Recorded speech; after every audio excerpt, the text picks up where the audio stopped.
Whoop-de-f-kin do. Whoop-de-f-kin do. LeBron James surpasses Kareem Abdul Jabarr for the most minutes in NBA history. What's next?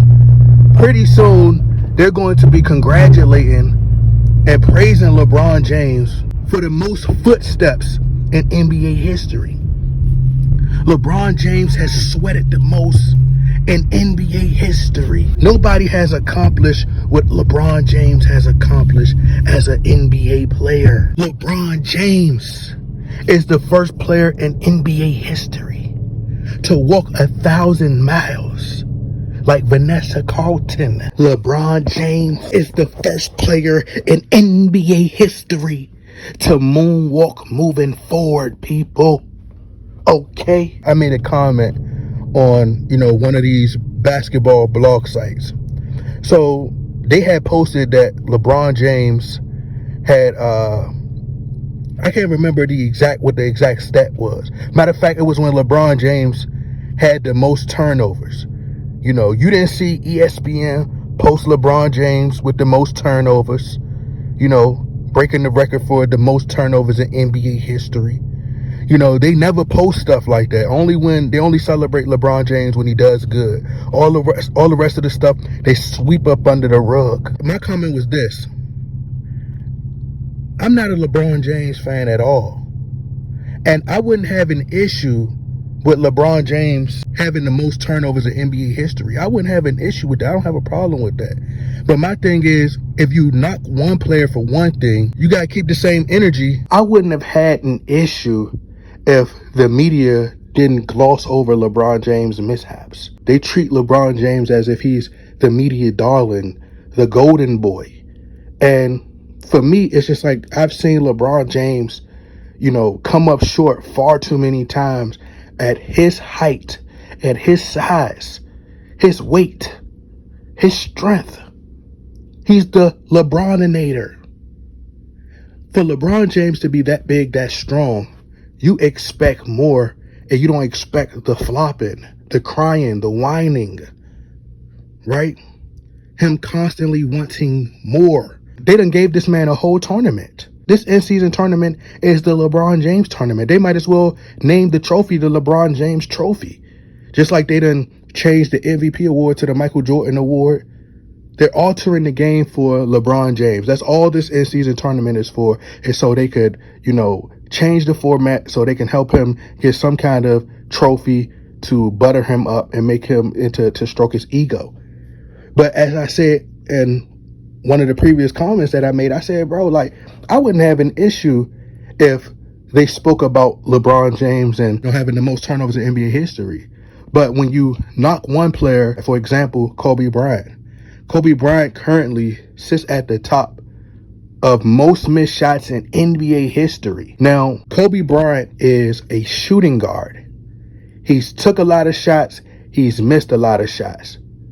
That's just in Kobe Bryant's DNA. He's fearless. And sometimes it could be a gift and a curse. Because that argument never made sense anyway, because, Michael Jordan, Kareem, and John Havlicek, Pete Maravich, a lot of those players, a lot of the greats are already on that list along with Kobe Bryant. But a knock on Kobe Bryant's legacy, and one of the reasons why they didn't have Kobe Bryant on their top 5 players of all time is because they stated that Kobe Bryant missed the most shots in NBA history. That was one of the reasons. Another one of the excuses was that he had Shaq, right? Although Shaq ain't won when he was playing with Penny Hardaway, and Shaq only won 1 with D Wade, but Kobe won 2 without Shaq. And if that Chris Paul trade would have went through, Kobe would have had 3 or 4 rings without Shaq. But that would have destroyed their narrative. So they couldn't allow that to happen. So when Kobe Bryant missed the most shots in NBA history, that affects his legacy. They say, all right, well, look at him. He missed the most shots in NBA history. But then you say, all right, well, LeBron James is second on that list and he's about to surpass Kobe Bryant. They say, well, that's what's going to happen when you take a lot of shots. Kobe Bryant took a lot of shots. They say, well, LeBron James' percentage is higher. Of course it's going to be higher, because when you drive the lane, a layup still counts as a field goal percentage. LeBron James drove the ball far more than Kobe.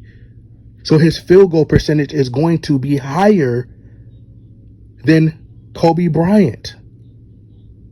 It's just that simple. And a lot of delusional bronzexuals, the LBJTQ, they can't get it through their thick skulls. Y'all be celebrating this man for the small things. He surpassed Kareem for the most minutes. And as someone said, it does nothing but make Michael Jordan case in his argument for being the greatest of all time. It helps his case even more because Michael Jordan played fewer minutes and accomplished far more. This man three-peated. LeBron James don't even know what a three-peat smells like. Man has had multiple super teams and never three-peated. Had over 66,000 something minutes. With LeBron James, he has no self-awareness. He has so many people kissing his butt that he doesn't realize the longer he stay around, you're going to break every record. But you're not doing nothing but hurting your case as this so-called GOAT. You're padding your stats. You're in it just for the spotlight. Because the longer you stay around, getting older and older, bruh. And it's looking even more suspicious. Before Chael Sonnen and the most recent video that I did with the personal trainer, the celebrity personal trainer, you didn't see too many people other than the YouTubers speaking out about LeBron James potentially being on performance enhancement drugs. You didn't see that. Being on the juice, banned substances. You didn't see too many people talking about that. But now it's starting to create a conversation. And the longer you stay around and you perform at that level, it's going to raise high levels of suspicion. As we call it in the hood, we call that being hot. That's what we used to say. You been hot, bruh. You basically snitching on yourself.